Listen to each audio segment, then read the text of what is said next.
Penguin Random House Audio presents The Air You Breathe by Francis de Pontes Peebles. Read for you by Rebecca Mozo.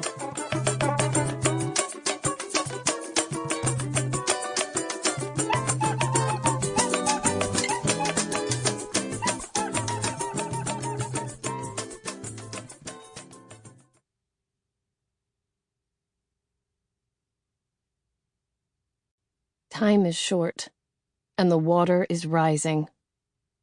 This is what one of Sofia Salvador's directors, I can't recall his name, used to shout before he'd start filming. Each time he said it, I imagined all of us in a fishbowl, our hands sliding frantically along the glass sides as water crept above our necks, our noses, our eyes. I fall asleep listening to our old records, and wake with my mouth dry, my tongue as rough as a cat's. I pull the handle of my lazy boy and with a jolt am sitting upright. A pile of photos rests in my lap. I own the most famous photograph of Sofia Salvador, the Brazilian bombshell, the fruity cutie girl, the fast-talking, eye-popping nymph with her glittering costumes and pixie-cut hair who, depending on your age and nationality, is a joke, an icon of camp, a victim, a traitor, a great innovator, or even, as one researcher anointed her, an object of serious study of Hollywood's Latinas. Is that what they're calling us now? I bought the original photo and its negative at auction, paying much more than they were worth. Money isn't an issue for me these days. I'm filthy rich, and not ashamed to say so.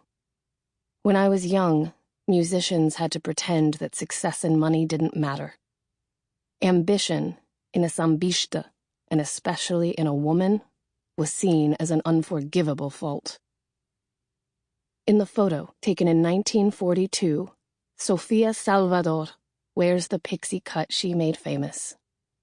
Her eyes are wide, her lips are parted, her tongue flicks the roof of her mouth. It is unclear if she is singing or screaming. Earrings made to resemble life-sized hummingbirds, their jeweled eyes glinting, their golden beaks sharp, dangle from her ears. She was vain about her lobes, worried they would sag under the weight of her array of earrings, each pair more fantastical than the next. She was vain about everything, really. She had to be. In the photograph, she wears a gold choker wrapped twice around her neck.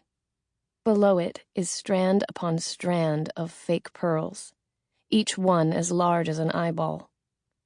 Then there are the bracelets, bands of coral and gold, taking up most of her forearms. At the end of each day, when I take those necklaces and bracelets off her, and she stopped being Sofia Salvador, for a moment at least, Graça flapped her arms and said, "I feel so light. I could fly away." Graça drew Sofia's dark eyebrows arched so high she always looked surprised. The mouth, that famous red mouth, was what took her the longest to produce. She lined beyond her lips so that, like everything else, they were an exaggeration of the real thing. Who was the real thing? By the end of her short life, even Graça had trouble answering this question. The picture was taken for Life magazine. The photographer stood Graça against a white backdrop. "Pretend you're singing," he ordered. "Why pretend?" Graça replied. "I thought that's all you knew how to do." The photographer shot back. He believed his fame gave him the right to be nasty. Graça stared. She was very tired. We always were, even me, who signed Sofia Salvador's name to hundreds of glossy photos while Graça and the Blue Moon Boys endured 18-hour days of filming, costume fittings, screen tests, dance rehearsals, and publicity shoots for whatever her latest movie musical was. It could have been worse. We could have been starving like in the old days. But at least in the old days we played real music together. "Then I will pretend to respect you," Graça said to that fool photographer. Then she opened her mouth and sang.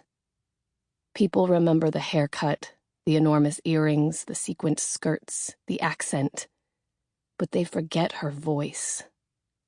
When she sang for that photographer, his camera nearly fell from his hands. I listened to her records, only our early recordings, when she sang Vinicius's and my songs. And it is as if she is still 17 and sitting beside me. Grasa, with all of her willfulness, her humor, her petty resistances, her pluck, her complete selfishness. This is how I want her, if only for the span of a 3-minute song. When the song ends, I'm exhausted and whimpering. I imagine her here, nudging me, bringing me back to my senses. "Why the hell are you upset, Dor?" Grasa chides. "At least you're still around." Her voice is so clear, I have to remind myself she isn't real. I have known Grasa longer in my imagination than in real life. "Who wants real life?" Grasa asks, laughing at me. She is always laughing at someone. I shake my head. After all this time, 95 years to be exact, I still do not know the answer. My current life is a dull jumble of walks along the beach, chaperoned by a nurse, trips to the grocery store, afternoons in my office, evenings listening to records, tedious hours spent tolerating a steady stream of physical therapists and doctors with their proclamations and humorless devotion. I live in a vast house surrounded by paid help. Once, long ago, I wished for such ease. Be careful what you wish for, Dor. It's too late to be careful now, Amor. Now I wish for the early, chaotic part of my life, those first 30 or so years, to return to me, even with its cruelty, its sacrifice, its missteps, its misdeeds, my misdeeds. If I could hear my life, if I could put it on a turntable like a worn-out LP, I'd hear samba. Not the boisterous kind they play during Carnaval. Not one of those silly marchinas, as short-lived and vapid as bubbles. And not the soft-spoken romantic sort either. No. Mine would be the kind of samba you'd find in a joda. The kind we played in a circle after work and a few stiff drinks. It begins quite dire-sounding, perhaps with the lonely moan of a cuica. Then ever so slowly, others join the joda. Voices, guitars, a tambourine drum, the scratch of a heko-heko, and the song begins to claw its way out of its slowly beginning and into something fuller, thicker, darker. It has all of the elements of a true samba, though not necessarily a great one.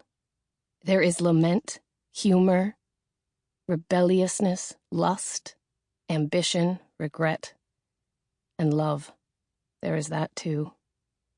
It is all improvisation, so if there are mistakes, I must move past them and keep playing. Beneath it all, there is the ostinato, the main groove that never varies, never wavers. It keeps its stubborn pace, the beat that's always there. And here I am, the only one left in the circle, conjuring voices I have not heard in decades, listening to a chorus of arguments I should never have made. I have tried not to hear this song in full. I have tried to blot it out with drink and time and indifference, but it remains in my head and will not stop until I recall all of its words, until I sing it out loud, from beginning to end. The sweet river. Share this bottle with me. Share this song. The years have hardened my heart. Drink will loosen my tongue. Come, walk with me to the places I once loved. Man made the fire to burn the fields of Cain. God made music to take away my pain. Sample complete. Ready to continue?